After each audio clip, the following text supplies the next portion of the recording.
It started with a simple diplomatic meeting aboard the Celestra station, a glittering hub of commerce, alliances, and research orbiting a tranquil blue gas giant.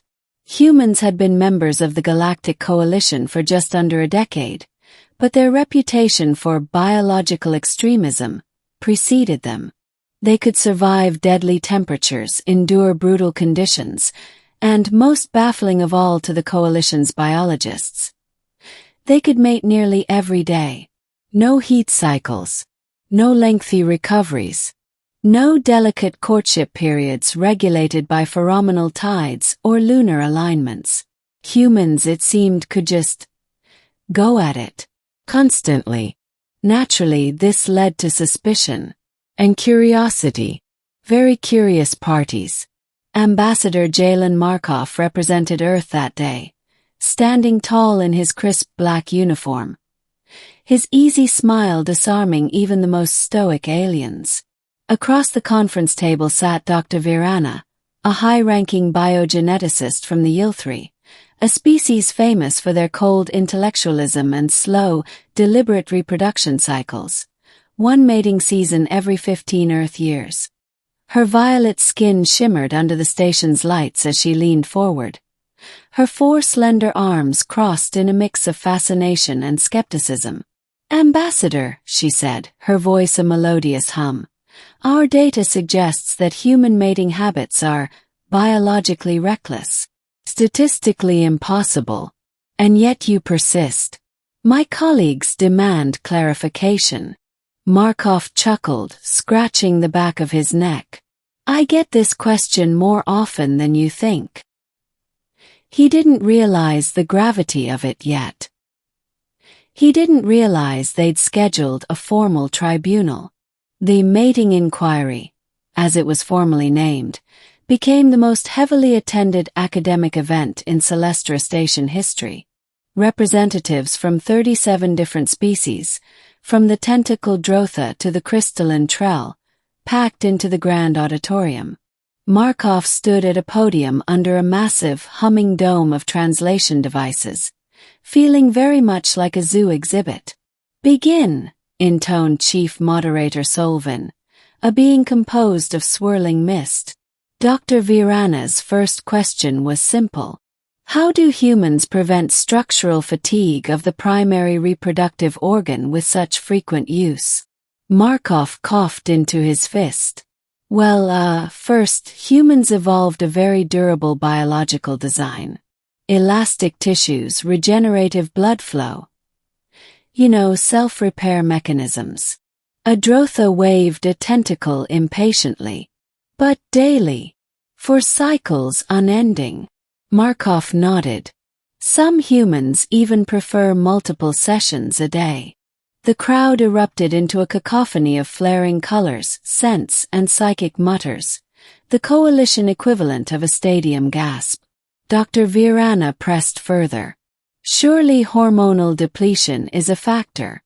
In most species, the biological production of gametes and the necessary chemical triggers require substantial downtime." Markov shrugged. "Our bodies handle it. Hormone production is constant, not just cyclical.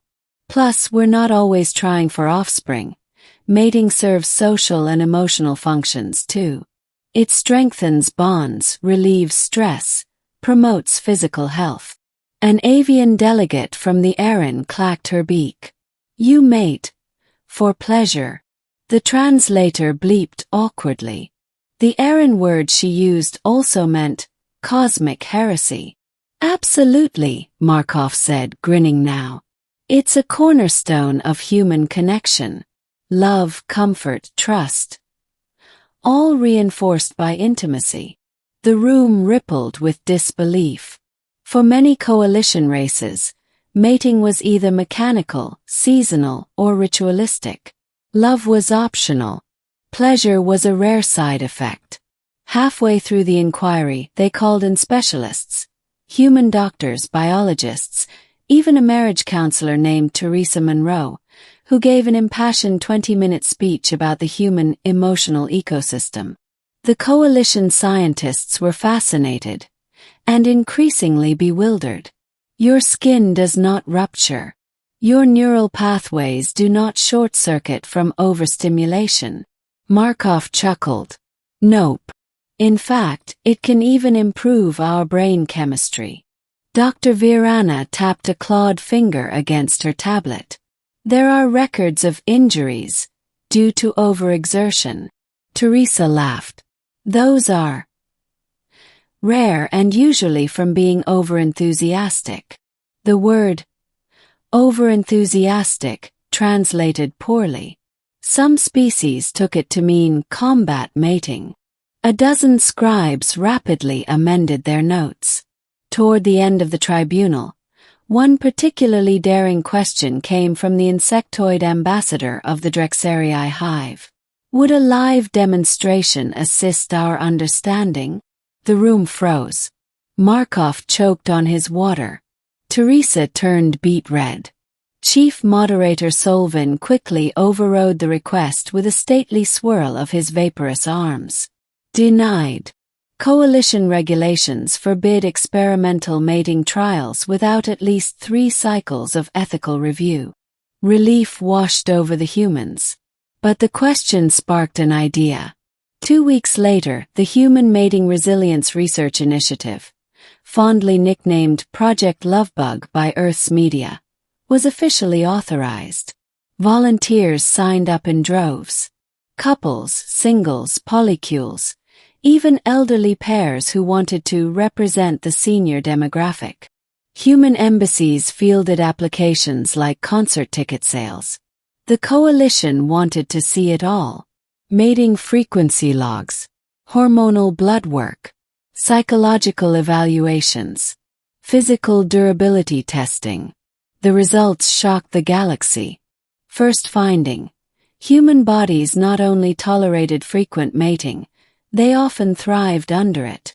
Participants reported better sleep, improved immune function, and elevated emotional health. Physical measurements showed negligible long-term wear to reproductive structures. Hormonal assays indicated a constant dynamic production cycle, not a finite pool. Second finding: psychological bonds strengthened dramatically. Couples reported increased trust, better communication, and resilience to stress. Some of the most stable long-term relationships recorded across multiple species occurred among humans who engaged in regular intimacy. Not just sexual but cuddling, touch, and verbal affection too. Third finding: extreme adaptability. Even humans who had abstained for years could recover full mating function within days. No elaborate rituals, no chemical jumpstarts. The coalition scientists were left speechless. They finally issued a public statement.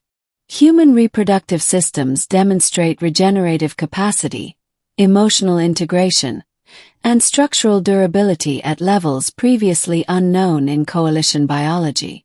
Further study is required. And still, the most baffling question remained: why? Evolutionarily speaking, why would humans need this? The answer was simple and profoundly unsettling to some alien philosophers. Humans didn't just survive mating. They didn't even just use it for reproduction. Humans used intimacy as a weapon against loneliness. A survival tool, not for the body but for the soul. Where other species rationed connection like oxygen, humans craved it, built it, fought for it. In the long, cold dark of a dangerous universe, they reached out for each other not just to continue their bloodlines, but to make existence itself worth living. That was the terrifying, awe-inspiring secret behind their resilience. Humans loved being alive. And they loved each other with a ferocity that no biological model could fully explain. Months later, at a celebratory summit, Dr. Virana personally approached Ambassador Markov with a formal bow.